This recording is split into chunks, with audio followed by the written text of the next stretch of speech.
मी एक जनता म्हणून बोलतो.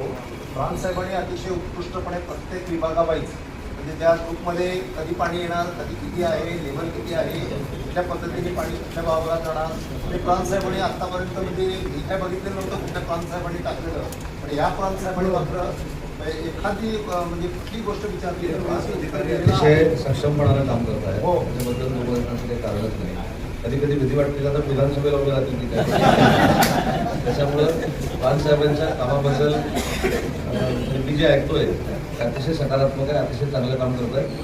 आणि त्यांनी महत्त्वाची जी गोष्ट सांगितली की आपण जर लोकांना ॲडव्हान्समध्ये अलर्ट केलं तर अनेक संकटं दूर होऊ शकतात. त्या पद्धतीने ते काम करतात. त्यामुळे त्यांचं लोक आम्हाला देखील आहे. आणि मगाशी मी हे देखील त्यांना सांगितलं की हा पॅटर्न जो आहे हा तुम्ही रत्नागिरीच्या प्रांताधिकाऱ्यांना सांगा, राजापूरच्या प्रांताधिकाऱ्यांना सांगा, तिकडे खेडच्या प्रांताधिकाऱ्यांना सांगा. पण चिपळूणसारखीच माणसं त्या ठिकाणी जातात आणि त्या अधिकाऱ्यांनी देखील तुमच्यासारखंच काम करावं ही आमची सगळ्यांची अपेक्षा आहे.